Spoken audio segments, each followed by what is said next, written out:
So now it's recording. Hello, everyone. Thank you for joining us. Thank you for joining neighbors, what everyone needs to know about Buddhism. This Interfaith Talk Series is coordinated by the Arabic Studies program here at Nebraska University. I'm Abla Hassan. I'm the Associate Professor of Practice of Arabic Language and Culture here and the coordinator of the Arabic Studies program. I'm so thankful to all those who helped and is still helping us with our ongoing Interfaith Talk series.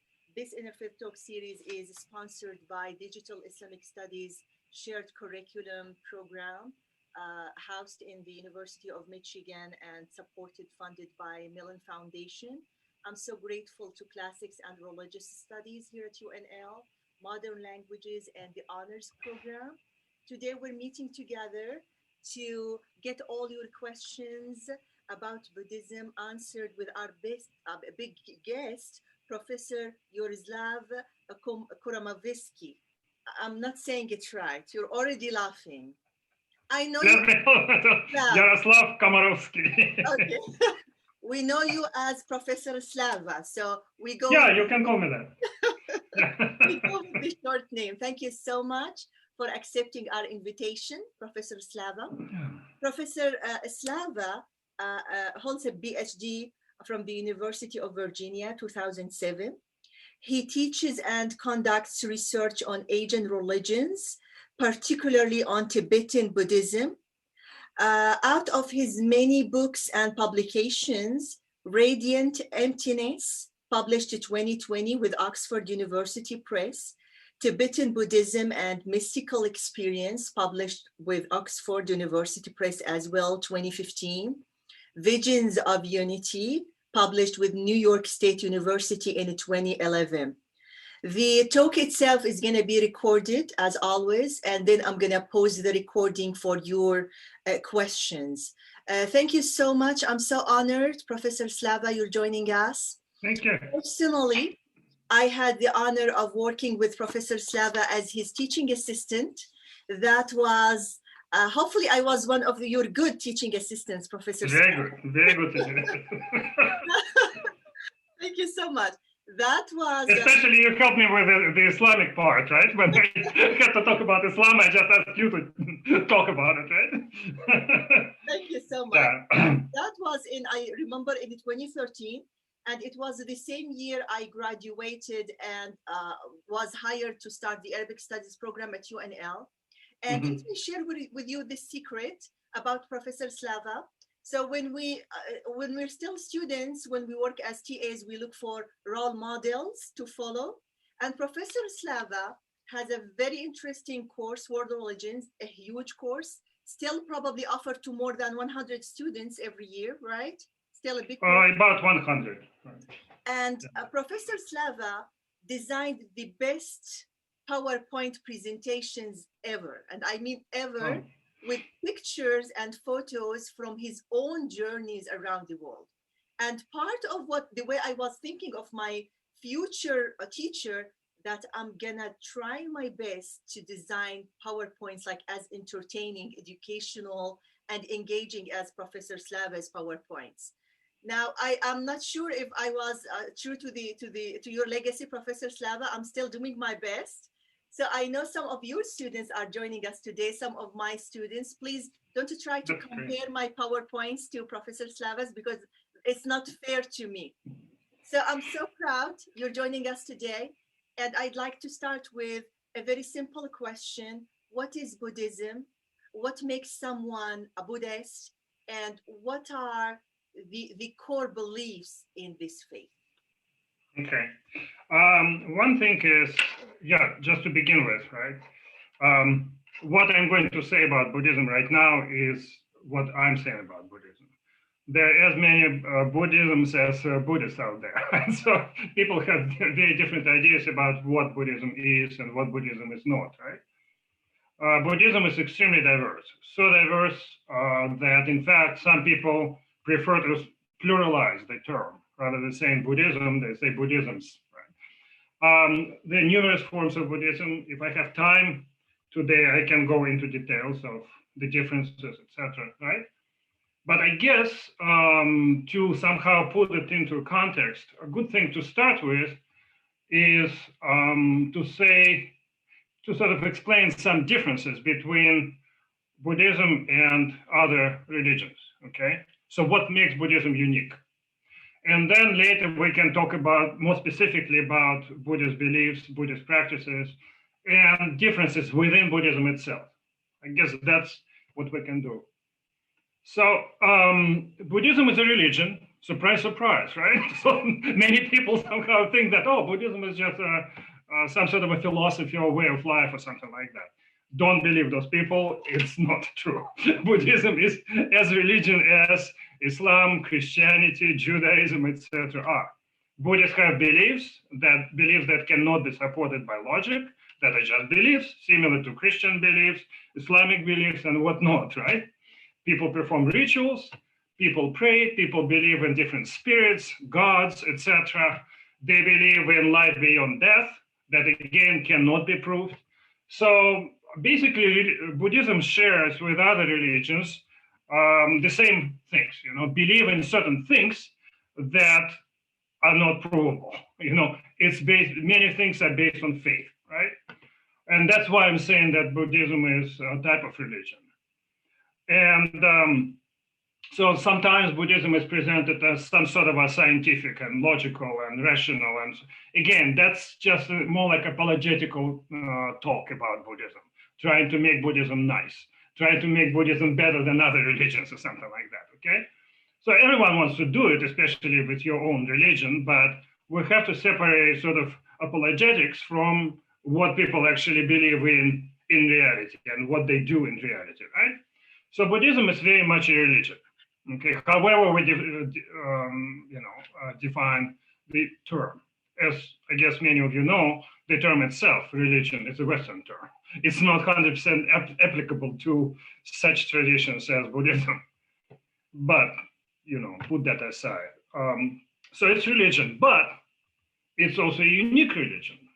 What does make it different from, say, Islam, for example, or most religions is that there is no God according to Buddhism. Buddhists actively deny the existence of God. Okay, so the universe, our lives, us, is not created. None of us are created by anyone out there. Okay, so there is no omnipotent, omniscient God. That's one big thing.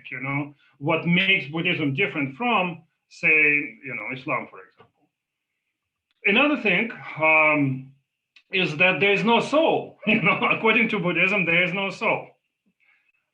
So the only two things that we have are our mind and body, as long as we are, in the human form, some other physical form, right? So there is no soul within, there is no God without. So then if you would ask who created all of this stuff around us, where we're coming from, where we're going to, and why, the answer is karma, actions. Karma in Buddhism is the intentional action, okay? So we are reborn because of our intentional action. Intention here doesn't mean that you intended to be human and that's why you're human. No, it simply means that you had a certain good or bad intention, acted upon that intention, and then it brought you to a human rebirth or to some other rebirth and so forth. Right? Another interesting thing to mention about Buddhism is that, of course, karma is one of the main causes of what's happening to us in this life, where we go in future life, etc. But there's something even more fundamental in like the root cause of us being here in this life and in future lives. That's what is called afflictions. There are different types of afflictions, such as desire, hatred, but the most fundamental one is ignorance. And ignorance is defined in Buddhism as grasping at self, okay? When you believe that you have real self within, okay? So according to some religions, such as, for example, Hinduism, right? One of the most important beliefs actually is that we do have real self within, eternal self, real self, self that never dies, and that is called Atman. right? Atman. Buddhism says the opposite. It says anatman, meaning no atman. Okay? And from the Buddhist point of view, despite the fact that there is no self, we still keep grasping at self. We create this idea of real self, right? And that's our main problem. Okay? So that's pretty much interesting, right? So pretty interesting that Buddhism claims the exact opposite of what many other religions claim, such as eternal soul, eternal self, and whatnot. Buddhism completely denies that, okay? So that's what makes Buddhism, at least these are just few things that make Buddhism unique, okay? This is not to say that nobody else believes in karma. Of course, you have Hinduism. Of course, it accepts karma. Jainism, yes, another Indian religion, also it accepts karma.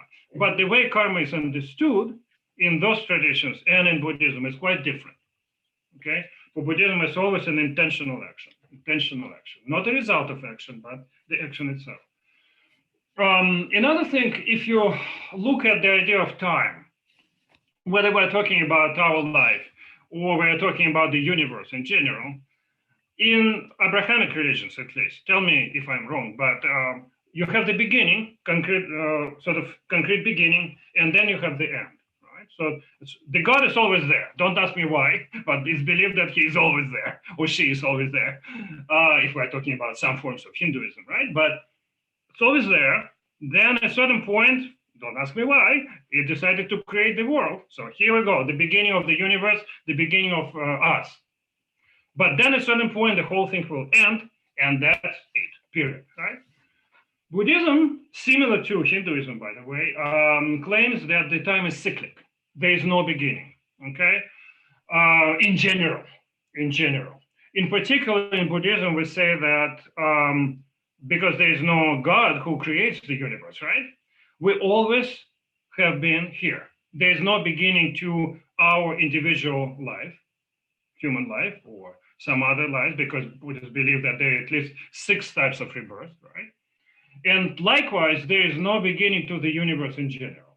Some universes come into being, collapse, but in general, there is no beginning to that process, and there is no end to that process, unless, of course, unless one can transcend rebirth. Then at least as an individual person, you can stop being reborn, and that's it. That's it for you, at least, okay? What happens after that, we can talk about it later.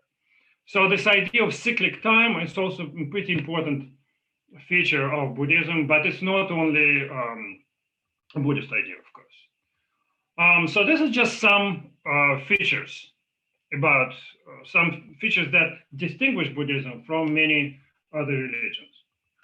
Then you can also ask, okay, but what are Buddhists trying to achieve, right? So the time is cyclic. We're constantly being reborn because of our karmas and afflictions, and most importantly, because of grasping at self, right? Belief in self. Then what do we want to do? Are we doomed to keep cycling like this in cyclic existence forever, or there is some way out of it? Yes. So according to Buddhism, there is some way to get out of here. We can, in fact, stop being reborn. And that's the ultimate goal of Buddhism. It's called nirvana. Of course, many of us heard that word, right? Nirvana. What does nirvana mean? Nirvana means extinguishment, pacification. Extinguishment of what? Extinguishment of our rebirth, extinguishment of sufferings we experience when we are reborn, and when we're alive, and when we die, right? And most importantly, the extinguishment of the very causes of sufferings, which are afflictions and karmas, right? So nirvana is possible. That's a good news. And it's not only for humans that is possible, but it's possible for all living beings. In contrast to, say, Christians who believe that, humans have souls, but animals don't, Buddhism says nobody has souls, but at the same time, everyone has the potential to become enlightened. I can become enlightened, maybe not in this life, because I'm not diligent enough in my practice or something like that, maybe in future lives. Cockroaches also can become enlightened. They cannot become enlightened as cockroaches, but when they are born as humans, in some future life. then they can become enlightened, right? So everyone can. Everyone, again, means six types of beings.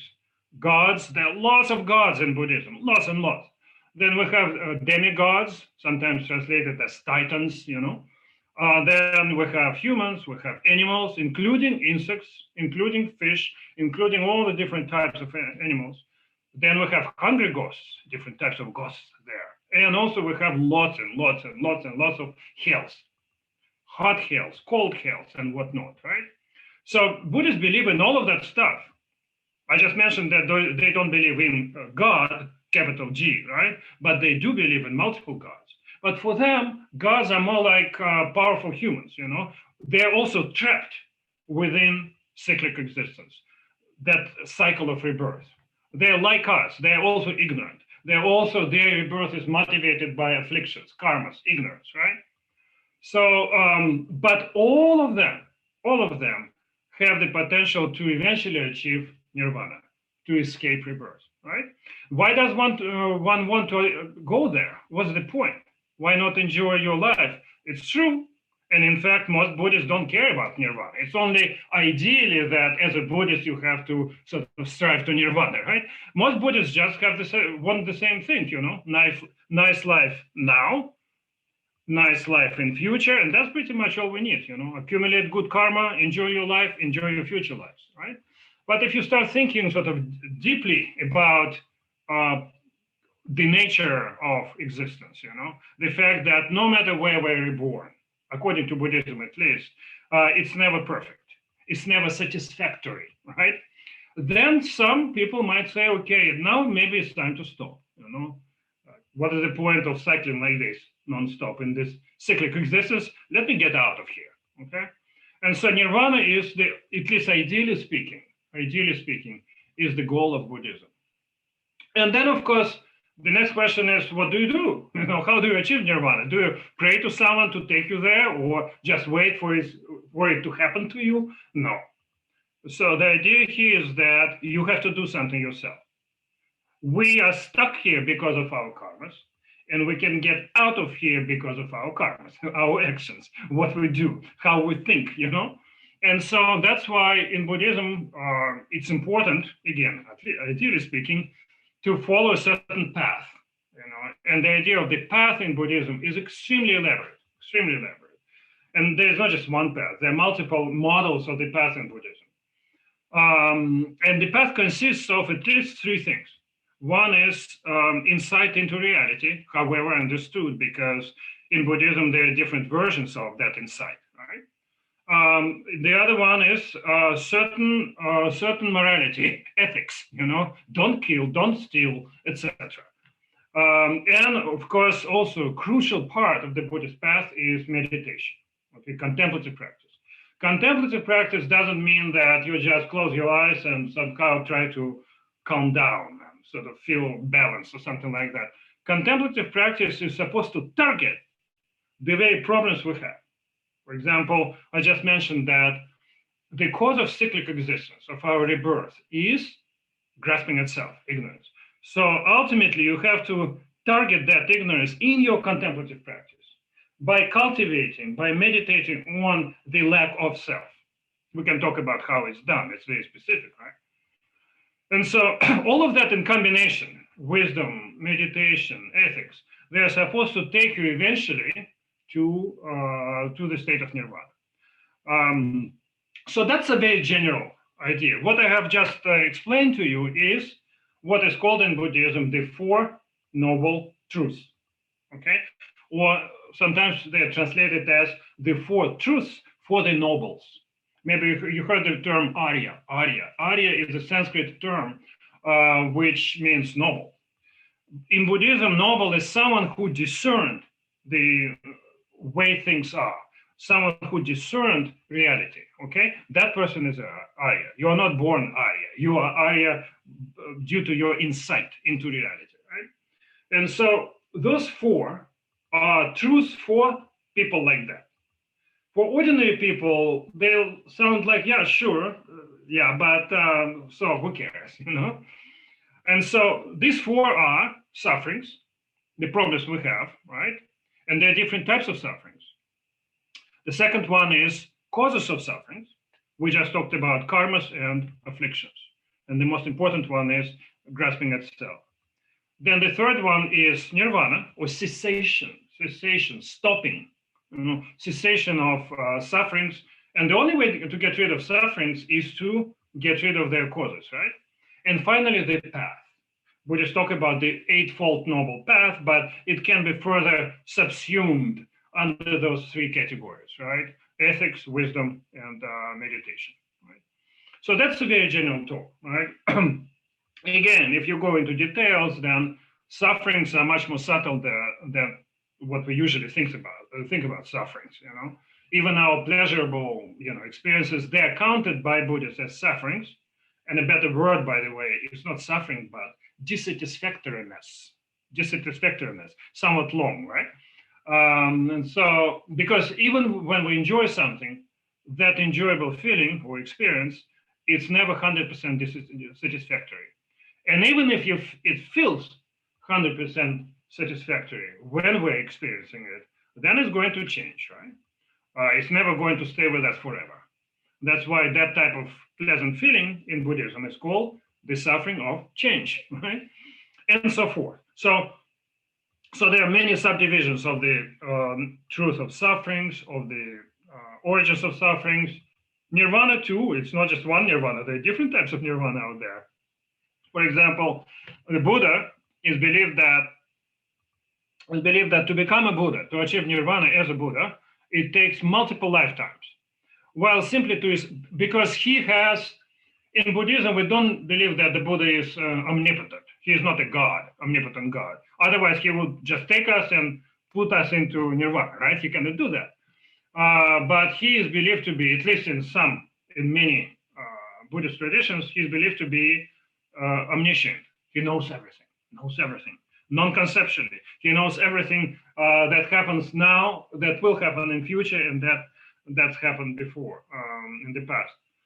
So to achieve something like that, it takes many, many, many lifetimes. Just to get out of cyclic existence, if you're lucky, you can do it in one lifetime. Okay, so that's a big difference. So, and both of them are counted as nirvanas of Buddhas and nirvanas of some other people. So likewise, I just mentioned the path too, the fourth noble truth, the path. It's also quite diverse. So in general, yes, you have to meditate, you have to cultivate insight, you have to be moral and all of that stuff. But in some forms of Buddhism, it's believed that the only way to do it is gradually, right? So if you gradually develop your potential, remove obscurations, and achieve nirvana. But in some forms, such as Zen Buddhism, for example, it's believed that you can achieve a sudden enlightenment. But then the notion of enlightenment itself changes. And even within Zen Buddhism, we also have numerous forms, numerous types of Zen Buddhism. People also have very different ideas about what enlightenment is, even when we're talking about Zen. Gradually, Buddhists also developed the notion of innate enlightenment, meaning that we are, in fact, already enlightened. We just don't know that. We have to discover it, right? And so according to some models of the path, you uncover that innate enlightenment gradually. According to some models, you uncover it instantaneously. According to yet another model, you don't even have to uncover anything. You already arrived. Just sit and that's it. You don't have to do anything at all. So that's like this. I also mentioned that in Buddhism, things depend on ourselves. Our sufferings are because of our actions, and our freedom from sufferings is also because of our action. But if you want to go into further details, in fact, there are some forms of Buddhism where it's believed that you are saved by faith. We're so degenerate. Maybe before, when the Buddha was around, and sometime after that, people could achieve enlightenment by their own, efforts, through their own efforts. Now, no way. The only way to go to enlightenment, achieve enlightenment, you have to cultivate faith in a specific Buddha, who is not even the historical Buddha Shakyamuni. And then you will be reborn in his place, which is called Pure Land, special type of Pure Land. And there you will have all the conditions necessary to become enlightened. So beliefs like that. So the idea of the Buddhist path, what it consists of, and how you get from here to there to enlightenment, those ideas are quite diverse. But in general, you can say that these teachings on the Four Noble Truths, what sort of at the very heart of Buddhism, right? Sufferings, causes, cessation, the path. So those four. Another thing to mention is that Buddhism, similar to all other religions, it doesn't just get stuck in time. It keeps constantly evolving, changing, transforming, so much so that people from 1,000 years ago are likely not to recognize some contemporary Buddhist groups as real Buddhists, you know? Not to mention the fact that Buddhism is a missionary religion. It traveled far and wide to Southeast Asia, South Asia, East Asia, and now the West. And of course, when it encounters a new culture, right? Due to that encounter, Buddhism itself also is transformed. I just mentioned Zen Buddhism. Then Buddhism could emerge only when Buddhism encountered Chinese culture. It would never emerge otherwise, right? Another form of Buddhism is Tantric Buddhism. Also is emerged in India, but later it flourished in Tibet and is still flourishing. It's one of the major forms of Buddhism in Tibet, also Bhutan, in some areas in Japan, right? So yet another interesting form. But in general, if you would ask, okay, but it's a little bit confusing. We have so many Buddhisms out there. Can you somehow sort things out? An easy way to do that is to talk about two forms of Buddhism. One is what these days, at least, we call Theravada. Theravada. Thera. Thera. Thera is like sort of mature monk, you know, elder. So someone who stayed ordained for a long time, right? And Vada means like teachings, you know, Vada, Theravada. It's one of the earliest forms of Buddhism, and it's the only early form of Buddhism that survived. Many of them died out, and some parts of those forms are still there, but as a separate tradition, they don't exist anymore. It's not to mention that Theravada never changed. It also changed a lot. But usually we talk about Theravada as the earliest form of Buddhism, right?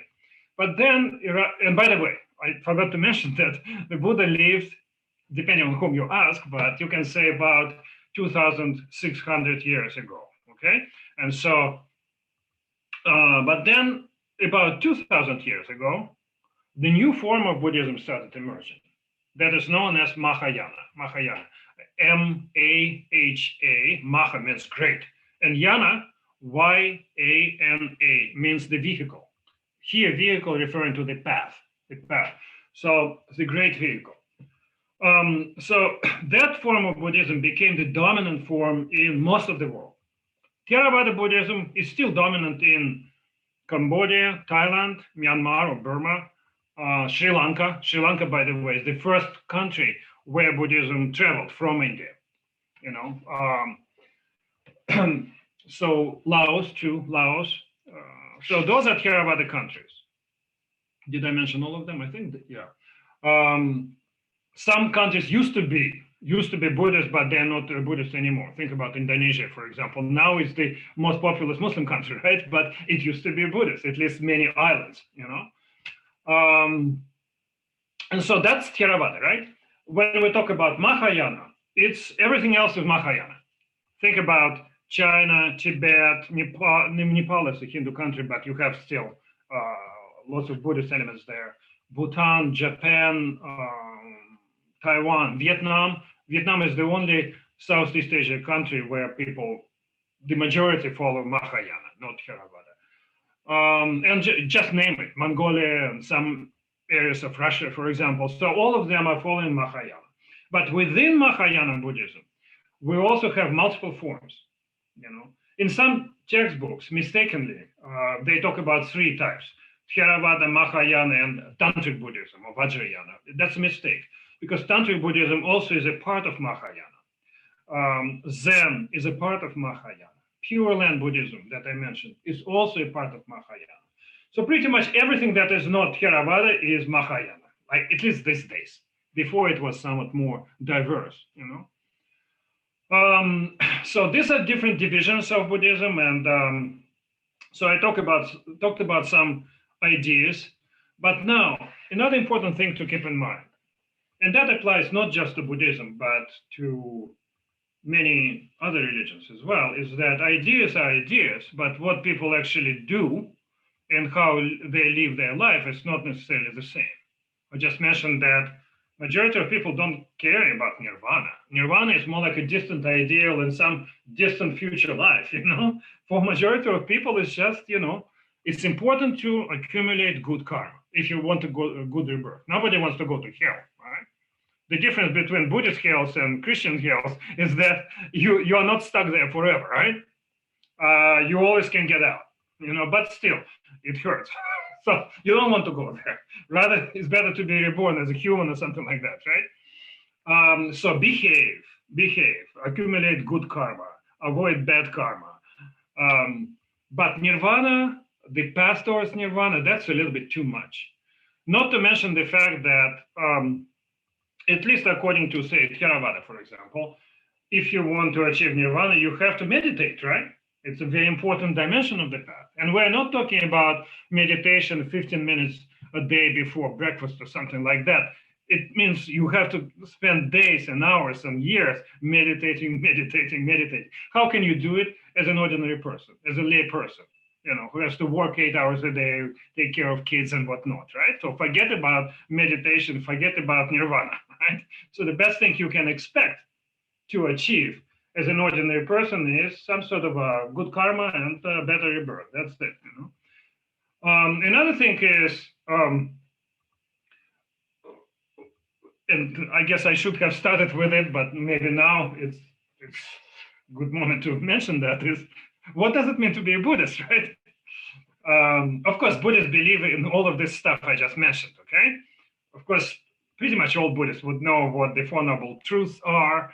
They would know this idea that, you know, sufferings, nirvana, and all of that. But doesn't mean that if you believe in it, you're a Buddhist. Not really. Again, there is no one definition of Buddhism. Likewise, there is no one definition of a Buddhist.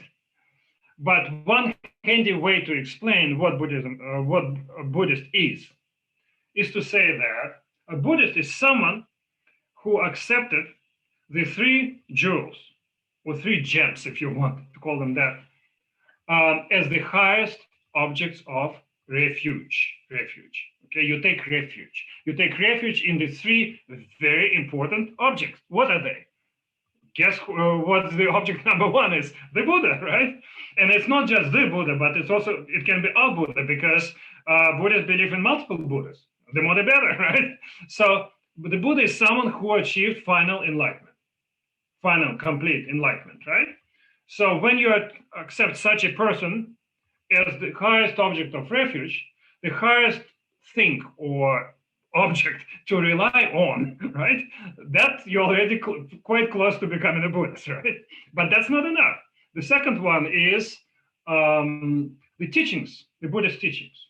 There's a very widely used term in Sanskrit. It's called Dharma, D-H-A-R-M-A, Dharma. It means multiple things. But in this particular case, it refers to the teachings. And in the Buddhist context, it refers to the teachings of the Buddha, right? So the second thing to rely on as an ultimate object of refuge is Dharma. And Dharma also is, there are different types of Dharmas. At least two very important ones are the teachings given by the Buddha, right? They're called the Dharma of scriptures. Of course, Buddhist teachings were not written down for about 500 years, you know, after the Buddha's passing away. But still, we call them scriptures, okay? So the Dharma of scriptures, the teachings given by the Buddha. But the other one is the Dharma of insights, meaning you take those, you learn those teachings and put them into practice, and you generate insight into, say, reality, right? No self and stuff like that. So that's called the Dharma of insight. So that's even more important. One thing is just to listen to the teachings. Another one is to actually try to put them into practice and get insight based on that. So that's the second object of refuge, right? And finally, the third one is what we call community, monastic community, but not only monastic. The technical term for that is Sangha, Sangha, S-A-N-G-H-A, Sangha, Sangha, community. Usually people talk about them as monks and nuns, but it can be an advanced lay practitioner as well. So they're likened to, imagine that, for example, you are sick, you are hospitalized, right? And so your physician prescribes you medicine, you take the medicine, and then you have nurses who assist you, right, while you're hospitalized, right? So the Dharma, the Buddha is like the physician, the Dharma is like the medicine, and Sangha is like the nurses, okay? So for someone, when someone takes refuge in those three objects, right, and they're called gems or jewels because they're so precious for Buddhists. So when someone takes refuge in those three, that person is a Buddhist. Period. You don't have to cut your hair, you don't have to pray, you don't have to prostrate or something like that. People do that as some sort of an accompanying ritual in some forms of Buddhism. But technically speaking, it's all about your mind. You just rely on your mind, in your mind, on the three jewels. You treat them as the highest objects of refuge, and you become a Buddhist. Somewhat similar to in Islam, right? When you sort of, but in Islam, at least you need what? The presence of two adult males, I think, to proclaim that your belief, right? Here, you don't need even that. You know, it's all just mental. You know, no baptism or something like that. Nothing. And so that's what makes one a Buddhist. And then, but that's just one definition. Many people are just born into Buddhist culture and they are Buddhists. You know, they don't even think about why and how to become a Buddhist. You know? And another thing to mention is that you don't have to be a scholar, you know, to become a Buddhist. You don't have to learn a lot about what exactly does the state of Buddhahood mean, you know, what exactly does Dharma mean, what are the different teachings the Buddha gave, right? So you just have to get like a general idea of, okay, the Buddha is an enlightened person. The Buddha is not reborn. The Buddha gives teachings to us, ordinary humans, right? The Dharma is his teaching. The Sangha is advanced Buddhist practitioners. That's enough. That's enough. That's what makes someone a Buddhist, okay? But again, I remember traveling somewhere in like ages ago, in some areas of Russia, you know, where I am originally from, where Buddhism is one of the major religions in Russia, by the way. And when you talk to ordinary people and ask, who is the Buddha? They say, oh, the Buddha is God. You know, they don't know anything about the Buddha. They just get it from wherever, all right? So that's what makes someone a Buddhist, right? But then again, one might, for example, as a layperson, one might take certain vows, you know, such as not drinking, for example, or not killing, etc. Of course, the worst thing one can do as a Buddhist is to kill, but one can also take a vow not to kill, which is even better, you know? So one can take certain vows as a Buddhist, a lay Buddhist. One can become a novice, monk or nun, right? Take 10 vows, take major vows. And then when one is 20 years old, one can become fully ordained monk or a nun, right? Depending on culture. You know, in some cultures, we don't have monastic ordination left anymore. In some cultures, we have only males and not females ordained, etc. But in general, one can sort of become part of Sangha, right?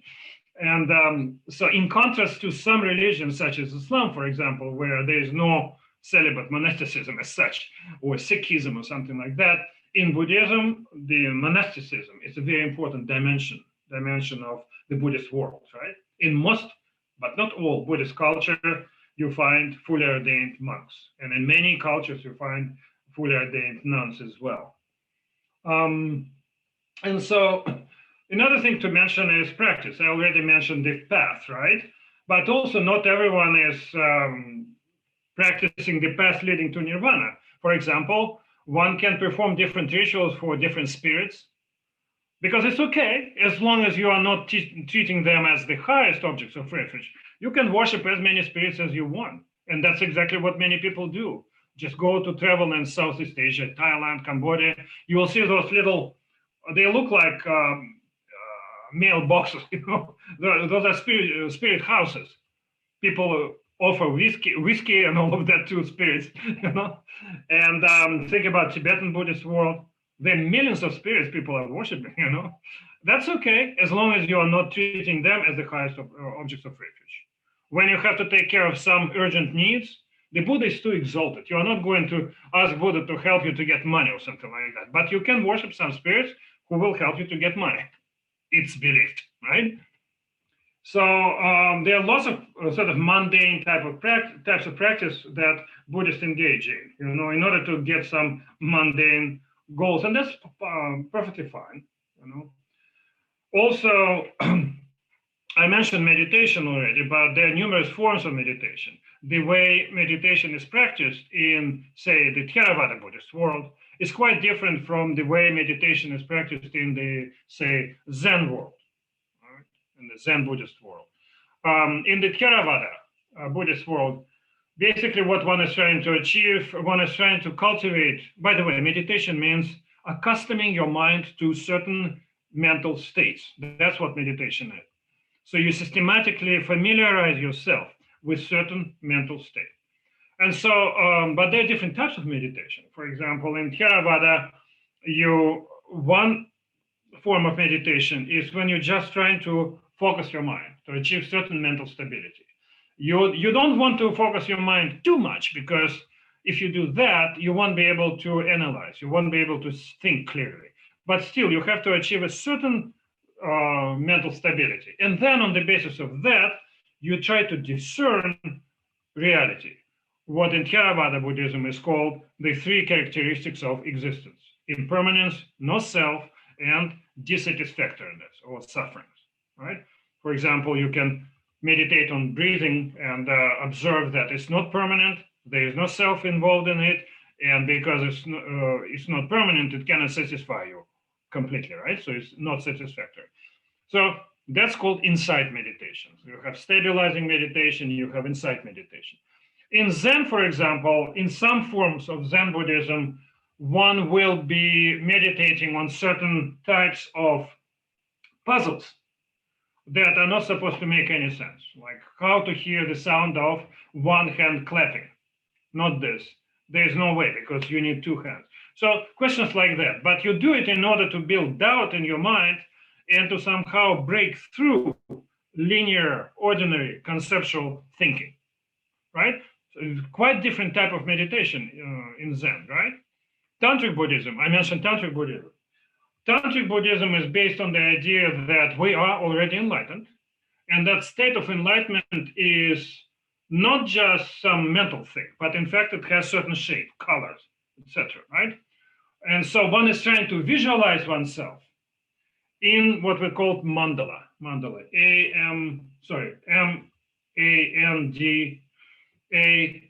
mandala, right? Like enlightened dwelling of enlightened beings, right? One is visualizing oneself as an enlightened being. And it's believed that that way one can come closer to the actual state of enlightenment, which is already hidden within, right? Tantric practice. It also utilizes different energies in the body, energy centers, subtle fluids within the body, and all of that, So it's way different from what you find in the Theravada Buddhist world, etc. Also, for example, you find the images of Buddhas in sexual union.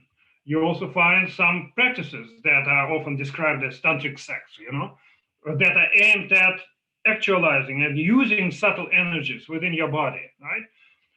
Way different from what you find in, say, Zen Buddhism or Pure Land Buddhism or Theravada Buddhism, right? So, but that's believed to be one of the most efficient practices in Tibetan Buddhism, and so there are numerous types of practices in general, and also there are numerous types of contemplative practices as well, more specifically. What should I say? Another thing to mention about Buddhism is that, again, for example, one of the worst things one can do as a Buddhist is to kill, right? Does it mean that Buddhists never kill? Not at all. Look at any culture. Think about Japanese militarism, in the 20th century, where people were killing for the sake of the emperor, for the sake of Buddhism and whatnot, these people would believe in stuff like that, right? You have warrior monks in Japan, like in whatever, 1,000 years ago. Tibet too, people would, for different reasons, they would have really sectarian fighting and whatnot. Think about Sri Lanka, where you have the fighting between Buddhists and Hindus, Now it's sort of calmer there, but still. So it's interesting that some religions have either negative sort of stereotypes attached to them or positive stereotypes attached to them. And Buddhism has a very positive stereotype. Usually people think about Buddhists as peaceful, pacifistic, vegetarian, celibate, and stuff. It's true, it does apply to at least some groups of Buddhists, right? But most Buddhists do eat meat. Most Buddhists are not celibate. And I wouldn't say that most people run around and kill people, but when things like wars or something like that happen, then people also, as Buddhists, they still can go and kill others, So it's a mistake to translate ideology and beliefs into the actual practice. Of course, the difference, when people know what they're doing, the difference is that according to Buddhism, if you kill, sort of Buddhism itself, I'm generalizing here because, again, we always have exceptions, but in general, Buddhism does not justify killing for any reason, be it to protect yourself, be it to protect your family, be it to protect your country, be it to protect Buddhism itself. It's not justified. It's better to be killed than kill, right? But that doesn't mean that people do not kill. They still kill, when it, I'm not talking for everyone, but it does happen when, say war starts or something like that. So I'm mentioning those things because quite often we take ideology found in certain religions, right? And try to translate it into what actual people do and into how actual people live their lives. So that's a mistake. And that applies, of course, to many other religions as well.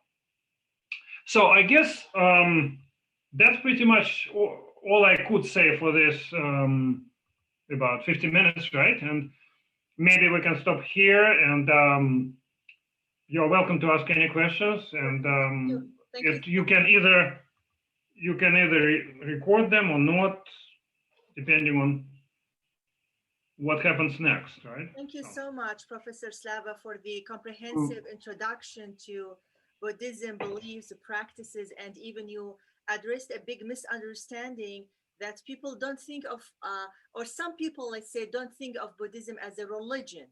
I have a very general question to you here. Like, since the Enlightenment, our world started shifting away from the main concept of being religious. But still, there is something, especially in the West, very attractive about Buddhism. So what is it that makes people think of Buddhism as something modern, as a type of spirituality that fits our modern times? What's so attractive about Buddhism, reading it from the inside? So you see, basically what happened is Buddhism, partly Hinduism also sort of play part in it, but now we're talking about Buddhism, of course. What happened is partly under pressure, partly under sort of this pressure to somehow present Buddhism as rational, scientific, etc. People created the sort of distorted version of Buddhism, something that we call, in the scholarly world at least, is called the Protestant Buddhism, saying that all this tantric stuff, all this magic and spirits, is all degenerate. The real Buddhism is in the book, like that. So that's why it's called Protestant Buddhism. You get the idea, right? But it's a mistake. It's just it's Buddhist apologetics. When you try to take certain parts of your religion and say, we're nice, right? Like that, but somehow it caught up in the West, And Buddhists also learned how to present Buddhism in a way that is appealing to, quote unquote, Western mind. That happened with Theravada Buddhism. The whole thing started in Sri Lanka, but it became quite popular in other parts of the Theravada world. So much so that I remember some Buddhist monks giving lectures on Buddhism to the Nepalese Students Association in UNL at UNL, and they would start by saying that Buddhism is not a religion. Like that. I'm saying that what I'm saying is just what I'm saying. Other people will say something different, right? So this Protestant type of Buddhism, it's a new creation, all based on sort of the apologetic urge to present your Buddhism as nice and sweet and all of that, right? The whole idea of even the term enlightenment was created in order to somehow bring the Buddha closer to European Enlightenment thinkers, you know? Actually, the better term is awakening, not enlightenment. Similar things happened with Zen. You know, people who were popularizing Zen Buddhism, especially in the 1960s, you know, appealing to beatniks and hippies and whatnot, counterculture, you know, they were presenting Buddhism Zen Buddhism in a way that is appealing to the Western mind, you know. And some people who were sort of interpreting Buddhism for the Western mind were using categories coming from, say, German philosophy and whatnot, right? And so that's something that we call, there's a nice term, pizza effect, pizza effect. Pizza is what? Everyone knows what pizza is, right? Italian food, traditional Italian food. But actually, it was made traditional Italian food when it was reintroduced to Italy, right? Before it was, I mean, I'm not a specialist in a culinary science, but at least from a little that I know is that it was just, you know, you eat your food, right? Then you have some leftover left. You just put them together, cook them, and that's pizza, right? Nothing special. But then it became big in the West, in non-Italian West. It became sort of reintroduced as some sort of a traditional Italian dish, you know?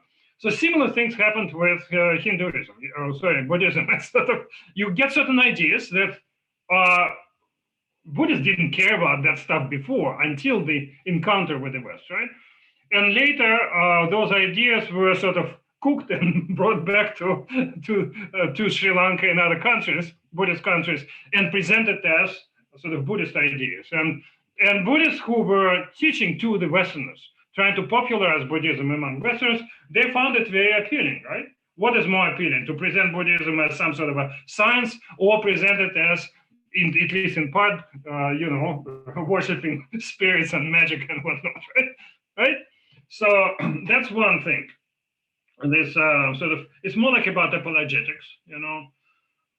If you want to read very cool books, you know, for example, there's one is called The Scientific Buddha, His Short and Happy Life.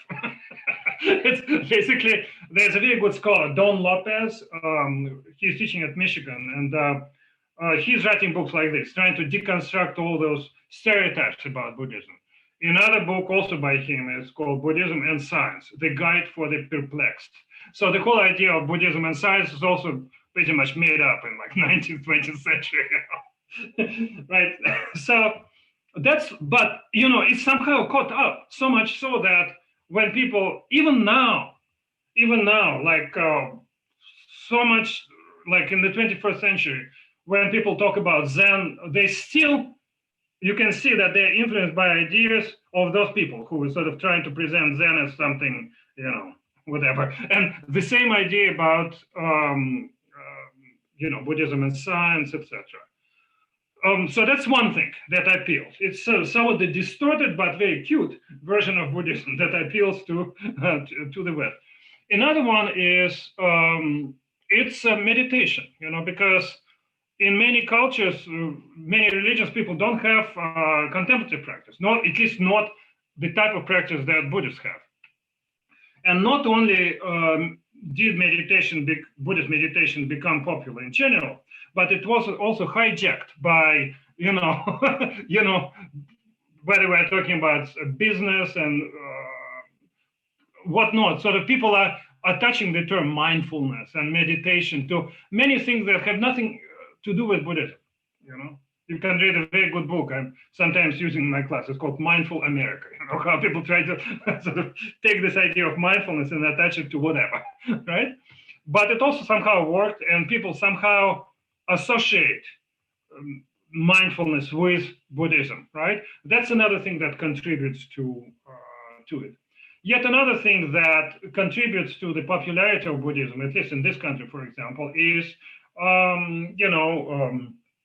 think about movie stars and stuff who hang out with the Dalai Lama, and somehow it gives further boosts the popularity of Buddhism. Richard Gere, for example, he is a famous supporter of the Dalai Lama, the Tibetans, etc. Right? Harrison Ford, the father of Uma Thurman, right? Bob Thurman. He is a Buddhist scholar.